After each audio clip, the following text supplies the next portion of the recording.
Okay, about myself. I'm Immanuel Scholz from Dresden, from the group behind Andreas Pfitzmann. These are the same guys who implemented the Java Anon proxy. You may have heard of it, the JAP. I'm not involved in any JAP programming, but I've recently started to think about implementing the Dining Cryptographers network. It is also from David Chaum, and okay, so finally we can start.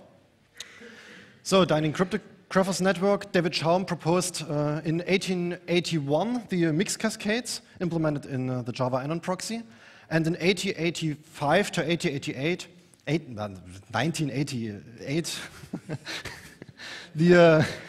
the Dining Cryptographers protocol, which is an anonymous protocol for a closed group network. So if you have a closed group of people, then they can communicate to each other anonymously. Some boring introduction. Table of contents. So about the introduction, what is Dining Cryptographers and how does it work and what are the basics behind it? So in the introduction example from David Chaum, he proposed a dinner where, as example, 3 cryptographers having a nice meal. And after they had their meal, they asked themselves the question, was the meal paid by one of them, or was the meal paid by as example, the government, because they were told that the meal was prepaid. So the question is, did any of them has paid for the meal, or did none of them has paid for the meal? And it isn't the question who of them has paid for the meal. They respect their each other's privacy. So they said, okay, I'm only interested in whether one of them has paid the meal. This is the introduction example. So they came up with a protocol. And in basic, each one exchanged a key with each other. David Chaum said, okay, they just flip a coin, and one of them remembered the key, and the other remembered the inverse key when adding keys together. In case of a coin flip, it is just like the same value. So in a coin flip base, it is a GF2. Okay. So if you add head and head together, you get a tail, and if you get head and tail together, you get a head. So the neutral element is the 0 is the tail, and the minus key AC and the key AC is the same in this example. Okay, basically they exchange with everyone else a key. I'm a bit out of order, sorry. And each participant calculates the sum of each keys he has exchanged. So Alice calculates key AB plus key AC and adds the message it wants to send. In this example, it adds a 1 if it has actually paid for the meal, and it adds a 0 if it doesn't have paid for the meal. The same goes for Charlie and for Bob. And finally, they all announce all their sums, and all sums are summed up together again. And now you can recognize if Charlie gets the inverse element of Alice in its key, then this key will cut each other. So here you have the sum of all sums, and then what you get finally is all keys will cut each other out. So you get the sum of the messages. Which means if any one of the 3 said 1 as their message, they get as a sum 1. And if no one said 1, they get as a sum 0. And because the meal could not have been paid by 2 people, let's assume this, this here as a result shows up a 1 if any one of them has paid for the meal.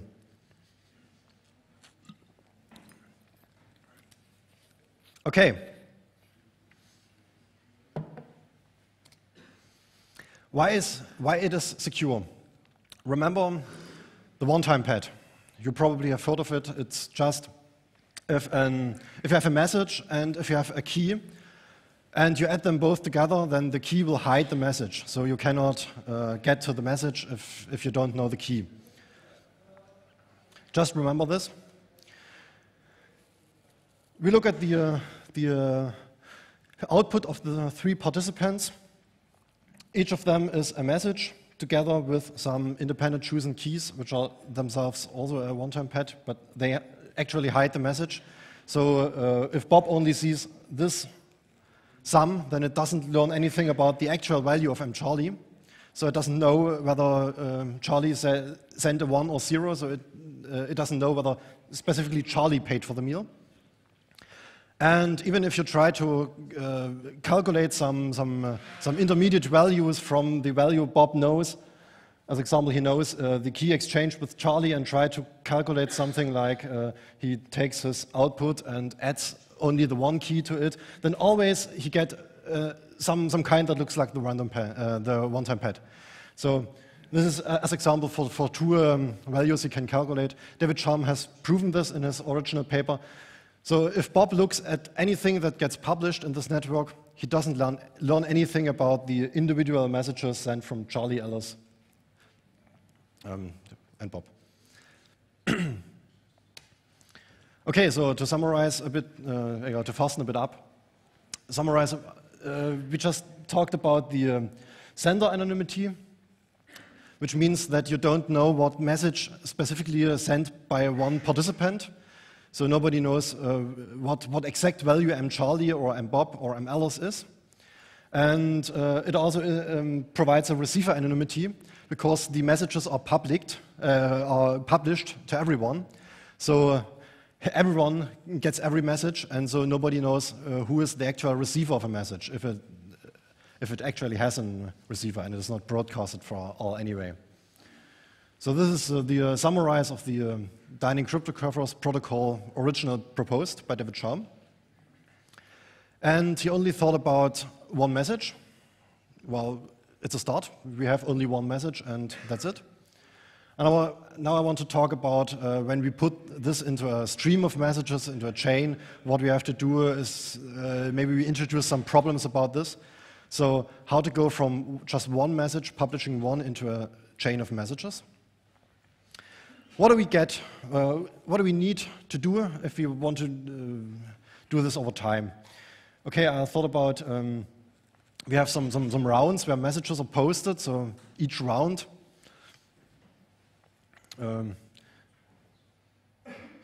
Each round are separated by so-called ticks where the round ends. This is just some definition.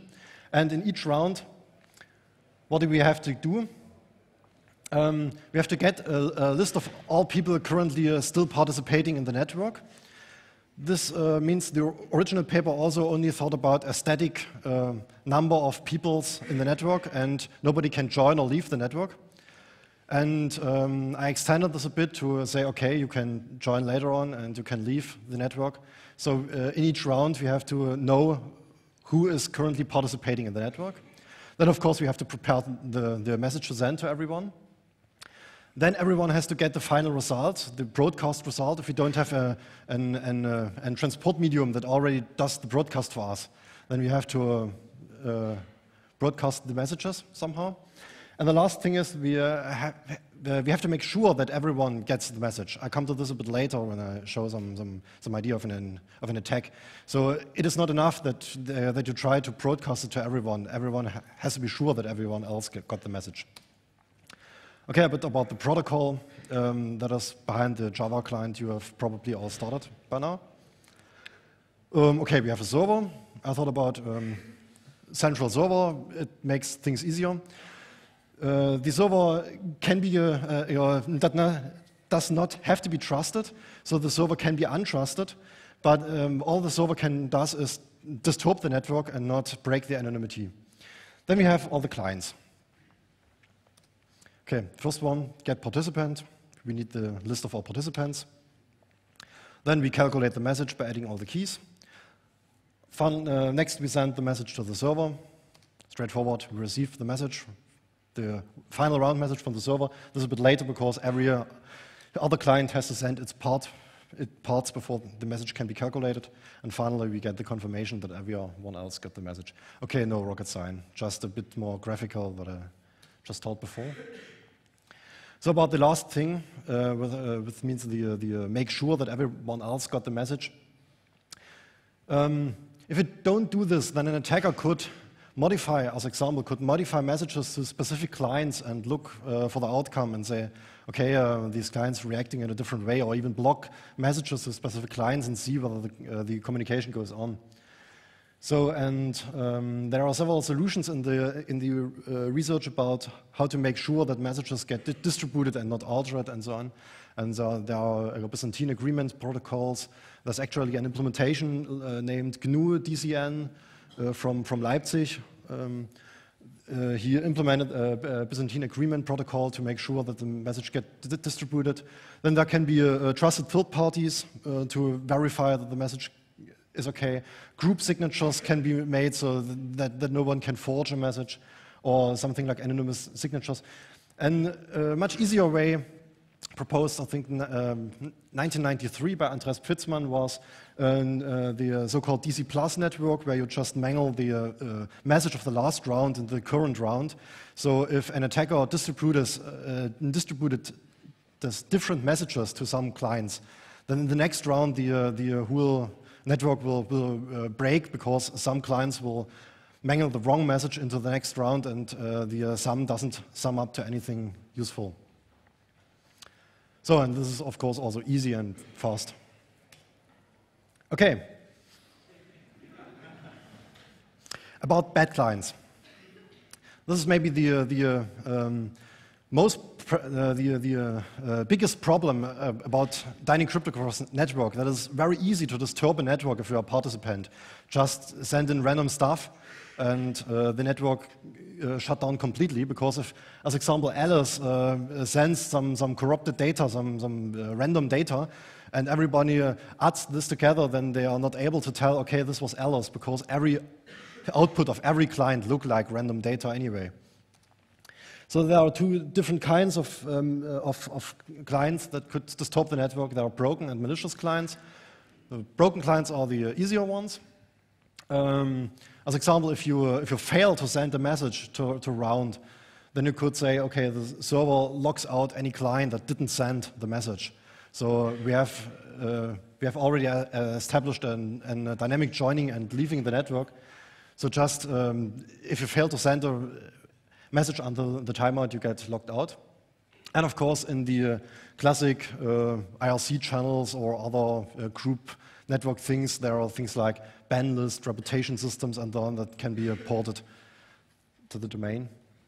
Okay, the malicious clients are the more interesting ones. There's an anonymous reservation scheme together with trap messages to handle clients that try to send, as example, random data instead of the correct sums of the keys. And it's described in this paper, which is actually the paper behind the lecture that Andreas Pfitzmann gives, and it's really good described there. I'll take a short summary about the reservation scheme. Okay, let's say you don't publish the real data in each round, so you don't add your message M Charlie, which is the real data, in any round. But instead, you send in a reservation block, which is parted into so-called slots. So this is a slot, or this is a slot. Here's as example. So, and you set everything to null except one block you want to send a message in. You choose this from random. And this block could, example, look like you have a collision, so-called collision counter, because later on the message adds up together. We remember all messages are end up added together. So if you add this block together, then you get this number is increased if someone else also tried to send on this block to 2 or to 10. And here you have some number of bits where, as example, could encode a length of the message you actually want to send.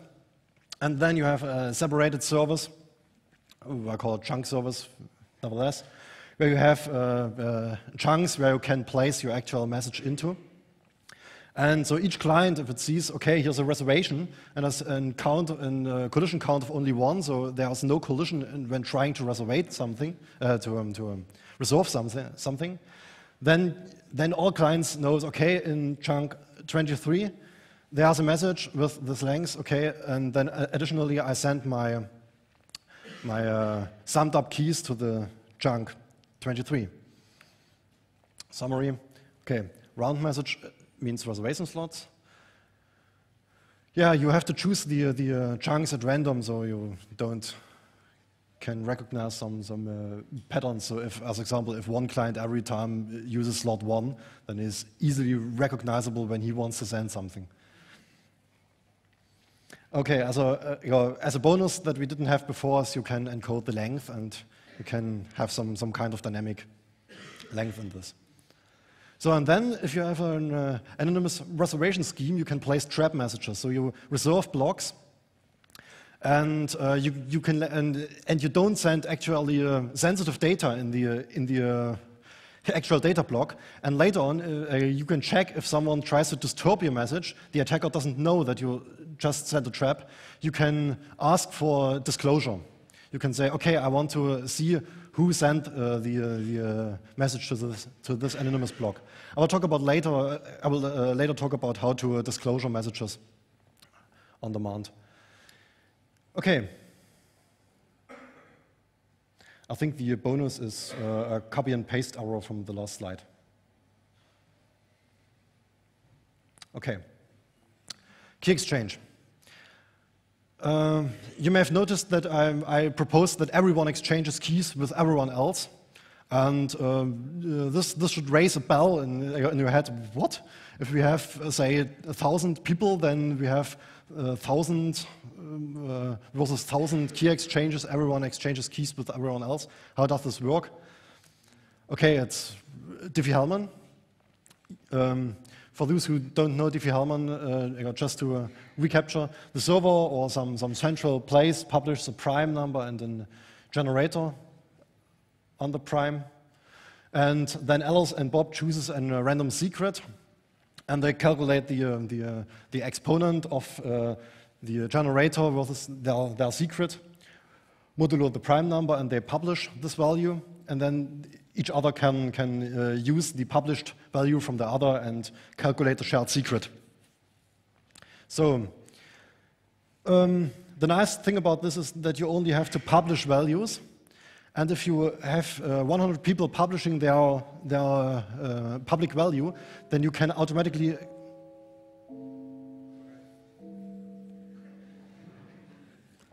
Ministry of Information stellt ab sofort eine Mitfahrbörse bereit. Bitte tragt freie und gesuchte Mitfahrgelegenheiten in die ausgehängten Listen ein. There's a list to organize arranged lifts at the Ministry of Information. Please use the list if you can offer a ride to somewhere or if you're still looking for one. Thanks.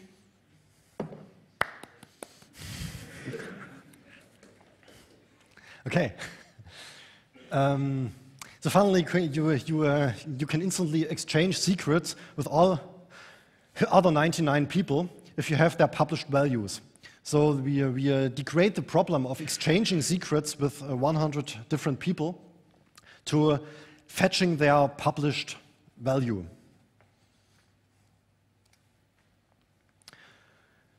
Okay, so Diffie Hellman.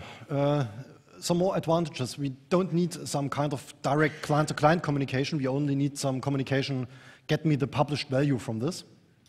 We have a complete key graph.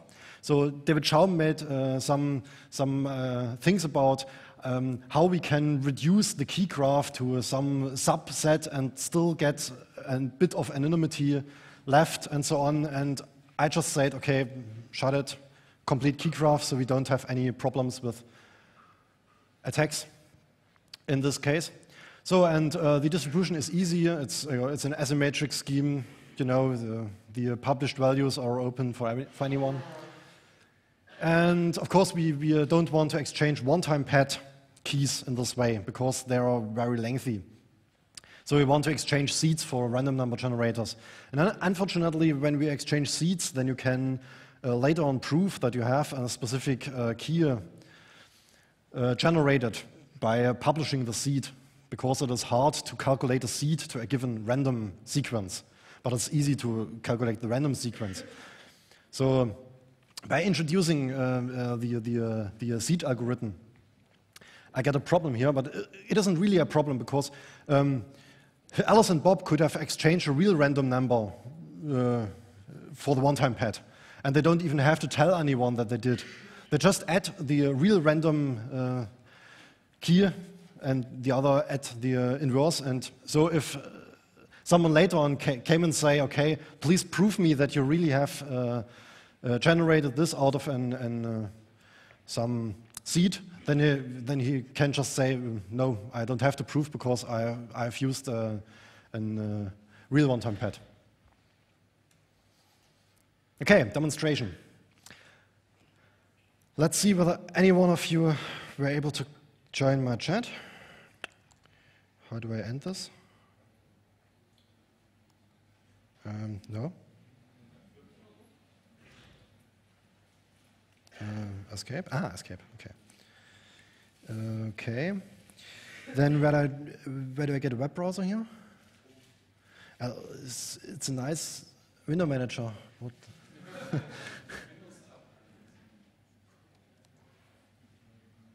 Ah, okay.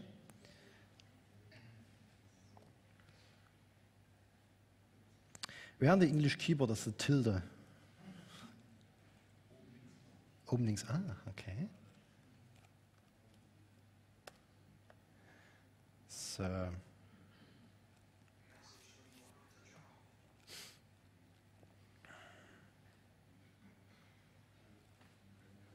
okay, I wrote 2 applications to start.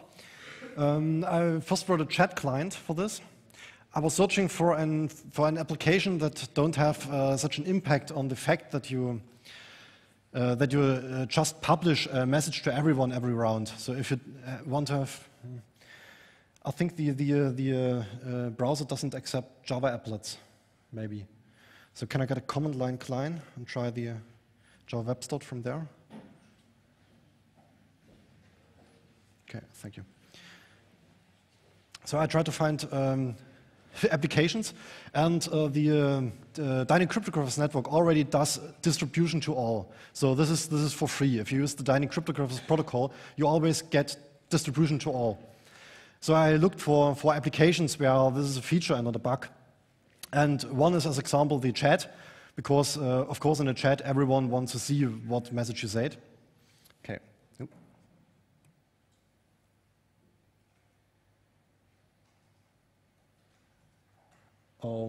I'll use Java Web Start so you get the stuff in your cache anyway. No, it's only yes, so this one.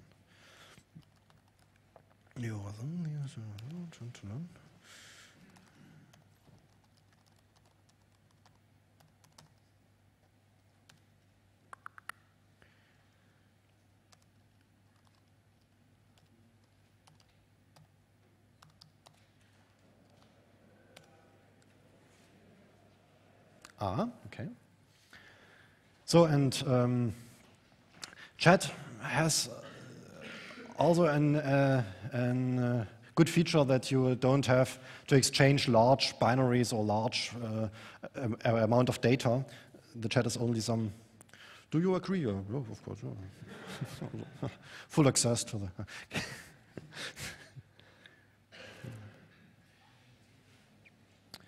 Oh, nice. Okay.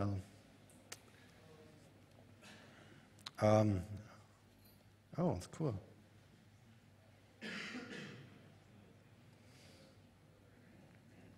I'll create a new key.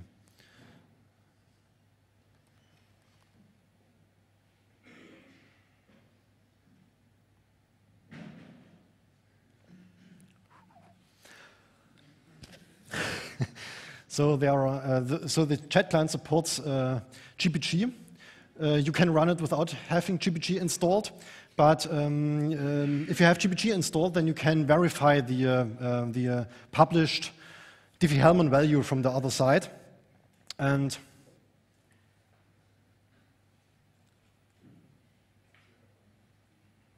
I've just created it without a password. Okay.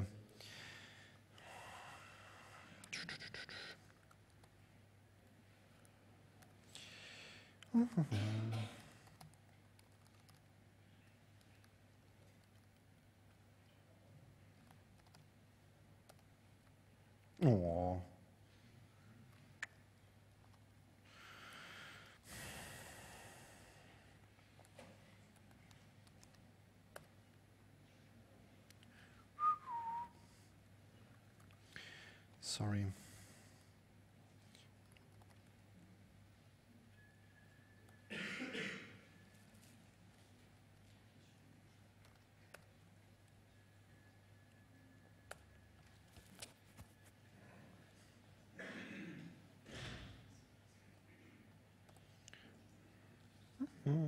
Okay, this pop-up says it all.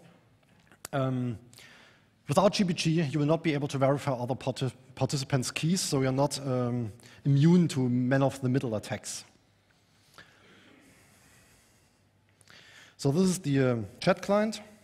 Oh, whoa, I've never seen so much people in my chat. Great. Welcome. So okay, so here on this side, you have the list of all people who are currently in the chat, and this is a public information. So I've even included the IP address, and I already got 2 people complaining about publishing their IP address when they log into my server. So they don't want me to know their IP address, logging into my server. And here, okay, you get some things here. And okay, it works like a normal chat, except that you can here choose your nickname in this. That appears an example. I can use things like,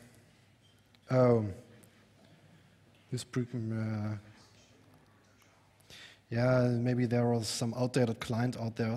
I've changed the version of the client very often in the last 2 or 3 days. Not all are compatible. So anyway, the idea is you can enter, here you can enter a nickname at the bottom, and it is guaranteed that any one of them could have sent the message in this way. So if you send a message, my hello isn't gone through. Okay, it's my first field test. All the tests were about 4 people in the network, or 3 people. So it's probably this broken message here what I sent. So if you send something here, then you cannot be a so as example, if I now send something like GRMML. By the way, these names here are pre-generated are from the top 1,000 list of baby names in the last years in Germany. It's really crazy how people name their children. Oh God. Okay. It looks like my chat isn't really stable when more than, say, 2 people are online. About 80% of the code is written in the last 3 days with about 2 liters of mate intus. So don't expect much stability. Yeah. Okay. Broken message. Yeah. So a broken message occurs as example if you log out from the chat without really logging out, but with killing your process. Then it could be possible that your Java process is killed just before you were able to send your current round message. And as I told you before, every one of the participants add another piece of the resulting message together. And it's not possible to reconstruct the message if one piece is missing. This isn't possible. This is a one-time pad. Or pseudo one-time pad. So if someone logs out before being able to send for the current round, there will be a broken message, and it's not possible for the remaining participants to get to the message. Okay, so chat a bit, no problem. I wrote a second application, and this is the maybe more interesting application.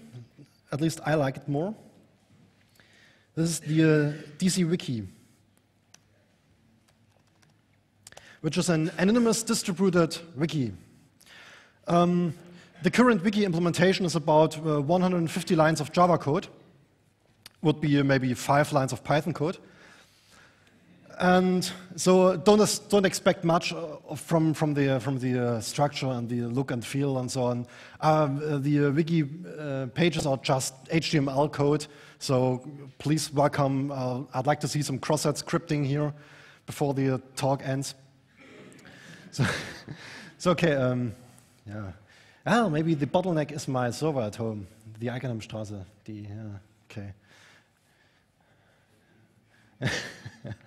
Yeah. Yeah, so the broken messages is probably because you were not able to upload the data because the server is too slow. Yeah. Anyway,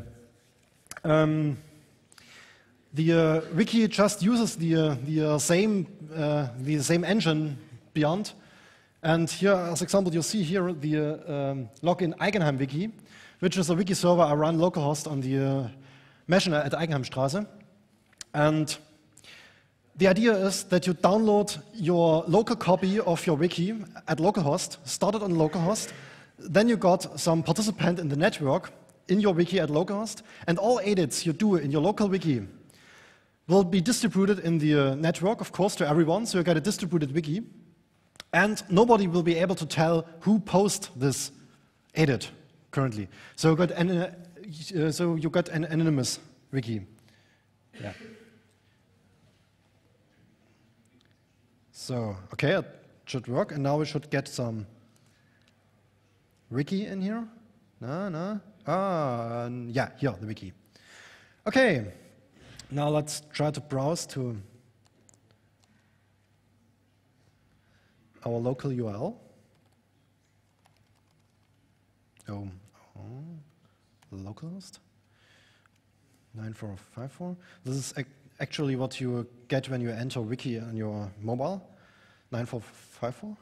Okay, so this is the main page of the wiki, and yeah, just some ideas about this, propaganda for the talk, and okay, then you can try to, as example, go to some new page, foobar, and now create foobar.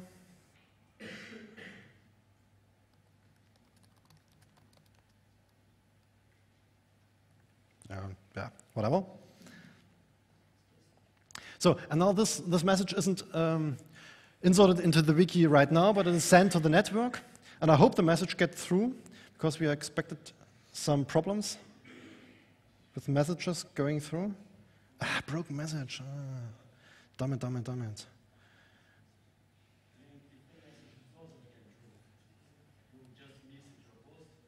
Sorry? Yeah, the last thing I try to implement is an LOA protocol to resend the message like Ethernet, to resend the message if it doesn't get through. It is coded but not tested yet, so I didn't want to include it into the protocol right now. But of course, this has to be made sure that you try to get your message through. So unfortunately, this didn't work, so I'll try it again. Second try, last try.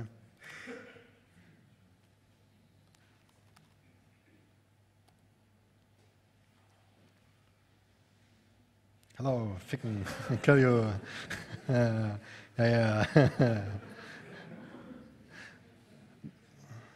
There's a myth that, oh, another wiki?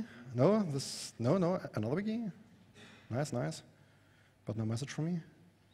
That's really strange, because I don't get any broken message, so it should get through.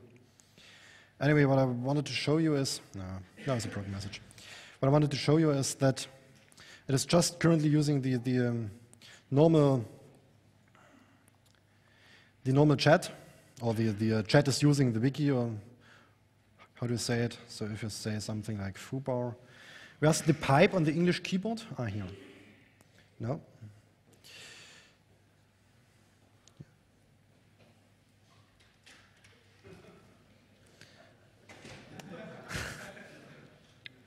Yeah, really nice. Okay, so I'm sorry. So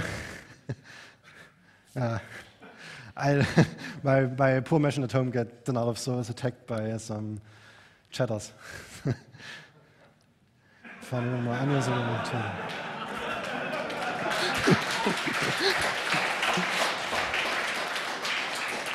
Actually, this is probably the reason why, because nobody there don't exist any dynamic cryptographers implementation currently out of the wild that is really used. There exist some implementations of some students in their master thesis or so, but they're cool. These are probably broke. Someone logged in with a client running the reservation scheme I showed you before, probably. And this is the reservation scheme block, because just before the talk I switched back to the plain posting messages because it was a bit more stable. So please don't use outdated clients, don't use the chart directly, use the Java web start. So, okay. How could it this? So unfortunately you don't see the wiki to work. Code is needed. The project is just about to start. And the idea would be that you distribute the pages all around, and then everyone get their pages localhost. So first, you can make closed group wikis. So you can make wikis that are only known by a closed group, and you can make anonymous wikis where nobody knows what any other people says. Okay. So for the demonstration, didn't work everything. Oops.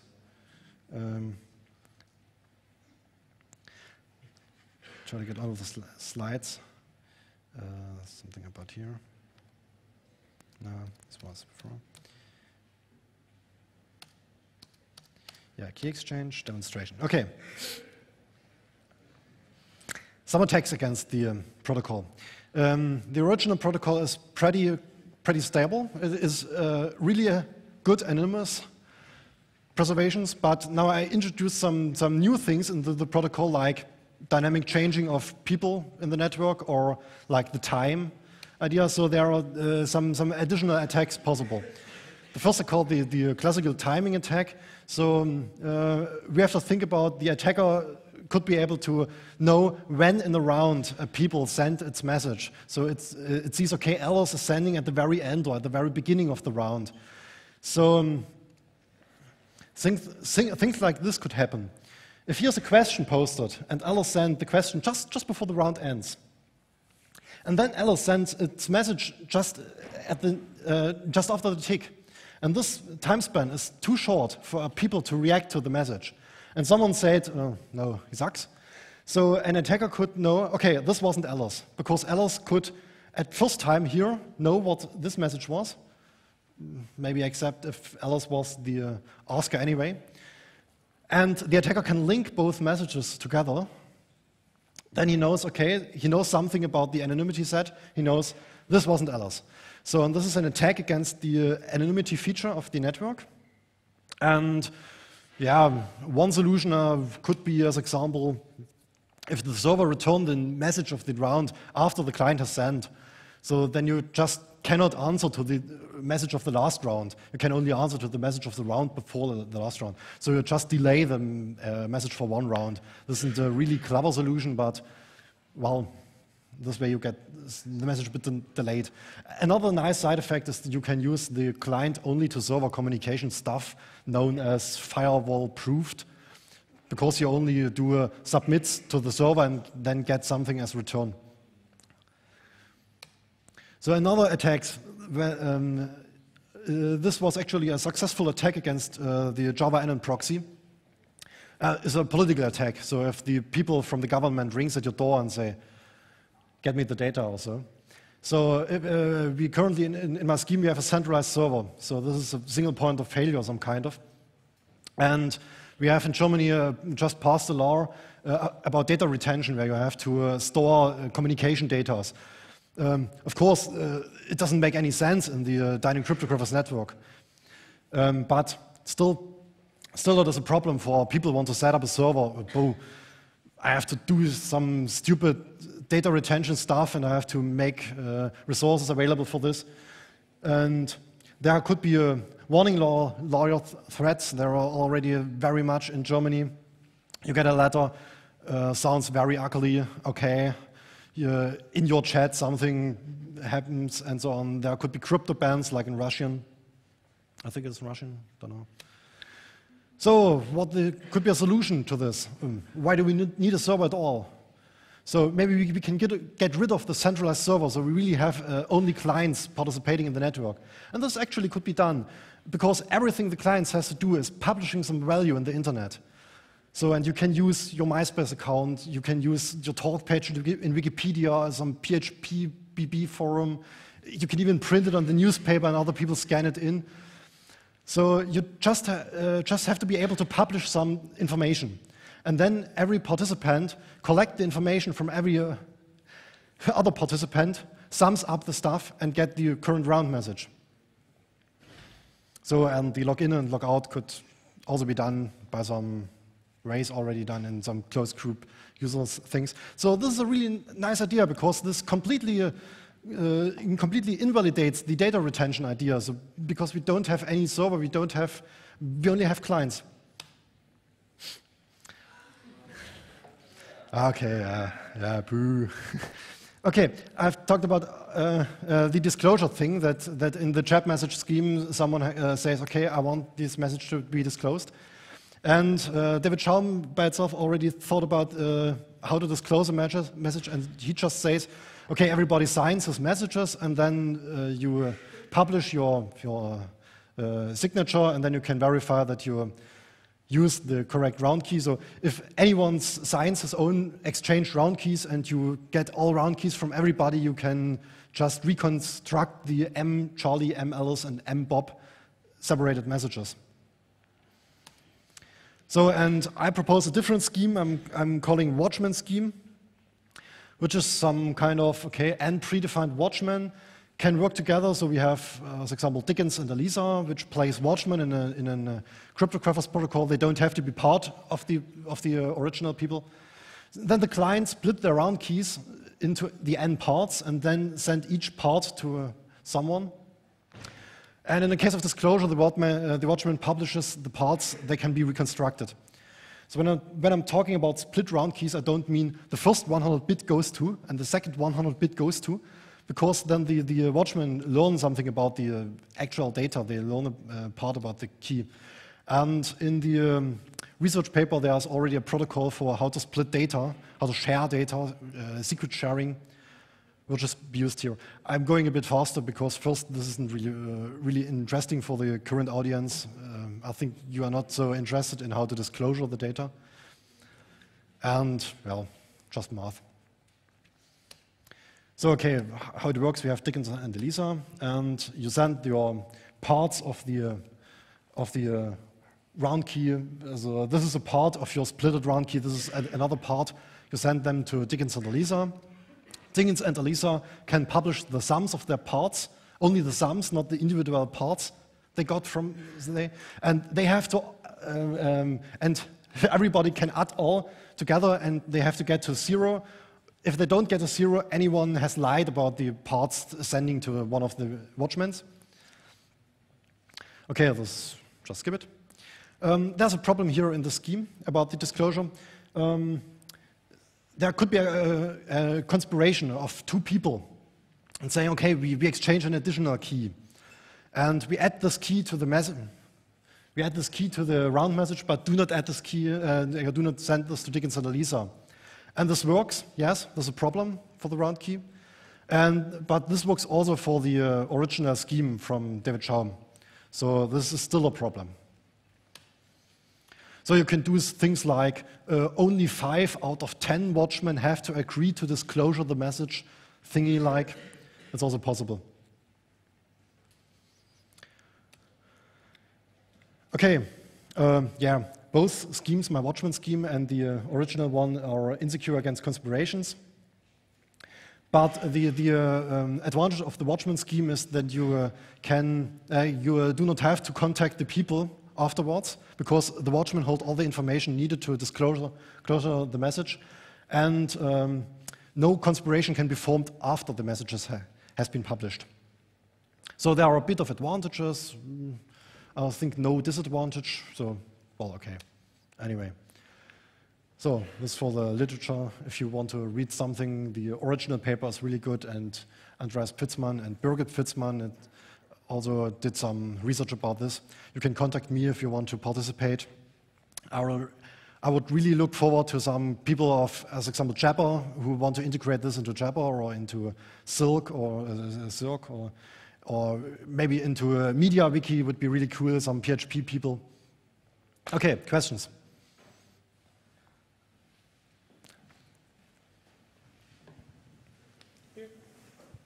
Hello? Yeah. With Java, wouldn't you need server-side support, or could the clients make it out themselves? What do I sound? If you implement this into Java clients, Yeah. wouldn't you need additional server-side support, or could the clients do that themselves? I'm not that technical into The current Java. implementation uses a server, of course, because everyone sent the message to the server and so on. But the idea I had with the serverless setup is that you just be able to publish something to any server who accepts something to publish, and then so you could do this with publish subscribe extension. Publish subscribe extension for Java. Okay. Yeah, thank you. I don't know. I'm not aware of some publish subscribe extension. Okay. I was wondering, for the chat, how many messages do you send a second from each client? How many messages per second are sent? Yes. Okay, the current round time is, I think, 5 seconds timeout. 5 seconds. The next round starts if anyone in the chat has sent, and if you don't set for 5 seconds, then you will be locked out. So we have a chat with 20 people, and one person can say one line every 5 seconds? Yeah, something like this, yeah. Okay. And what do you use as transport? Do you use over HTTP in the end, or sorry? How do you send the messages to the server? Yeah, well, the current implementation uses, I think, XML RPC because it was the first thing I made be working on a Java. You're really, really welcome to exchange this to something that don't uses base 64 and very large text. So I think there's of course room for optimization in it. Be aware that the Dining Cryptographers protocol will probably never get to a peer-to-peer protocol. So you will never really be able to send messages to a specific peer. But I like to use only applications where you send messages to all, because they are sent to all anything. They are sent to everybody anyway. And if you do peer-to-peer, then you get really poor performance in it. I got 3 questions regarding the cryptography here. Yeah. I was unfamiliar with the Dining Cryptographers protocol before, so I have 3 questions. First of all, I understand that there is some man-in-the-middle protection after the initial Diffie-Hellman key exchange, but I didn't quite understand how that was implemented. If you could briefly elaborate on that, that would be appreciated. Second, I don't understand how authentication is done. I mean, the first question is about, okay, how do you make sure that, assuming you have Alice, Bob, and Charlie, that the keys are only known to A, B, and C, and not to Malice or whatever. And the second question is, how do you do authentication? In other words, how can you prove that Alice is really Alice? And the third question is, do you have a real-world scenario in which this protocol really is an advantage over existing approaches? Okay. So the first was... okay, I start from the last. I think those 2 applications are a start. So the chat thingy maybe not a really chat, but maybe some kind of whistleblowing. So in a big company, there could be a Dining Cryptographers chat, and somebody could enter. Okay, I'm the guy next door. Each time I see him, he hits me in the bottom or something like this. And so you get some whistleblowing, or as example, the police is also participating in a chat together with every people in Germany, and somebody can say, okay, I think there's a terror attack next week in Berlin airport. So you have really low volume, but you need really, really strong anonymity for this. So, and the second thing could be the distributed wiki. So where you want a closed group of people try to create something, but where you don't know where of the people did what part, maybe because of pressure, because some people are in some foreign countries where they may not publish the information. And the second question about the authentication, it is basically the thing I showed with the GPG stuff. So, if you log in and have GPG installed, then you are using your own GPG key ID as your participant key, and if you have this key ID in your key ring, you actually see a small small icon before your name, which means, okay, I verified the Diffie Hellman key signed by the other party. So it's outside of the protocol? Yeah. I'm hooking into the Web of Trust PGP providers this way. So you need an authentication thing beforehand. Nothing is for free, and I'm using the Web of Trust that comes with PGP for this. Of course, you can use any other method. So the first thing was after the what? Yeah, exactly this. So if you there's no protection of the integrity of the messages that comes from the protocol itself. So any active attacker in the middle could alter the message, or as example, the server could always throw away all messages he get and say, okay, the current round message was the following. So this the protocol isn't protected against these attacks. If you want to do this, you can use as example groups, group signatures, where only the participants have group signature key and so on. But the idea is not to give you some kind of authentication layer, but to give you some kind of anonymity layer. If you want to publish something, okay. If you have unauthentic messages, or you don't even know that the message its integrity is assured, and you don't know where it comes from, whatever it's good for. That's it, as channel. You can, on top of it, you can layer another protocol, which can give authentication to Okay, what you just said is that, for the microphone, what you just said is that you can add another layer on top of it, providing the authentication stuff. You can do this, you have to be a bit careful, because if you sign your messages with your own GPG ID, then of course the anonymity is broken. I just want to say something to the question which was coming from there. One message per 5 seconds. There's another protocol which is the collision resolving algorithm, which can solve the problem that one message per 5 seconds.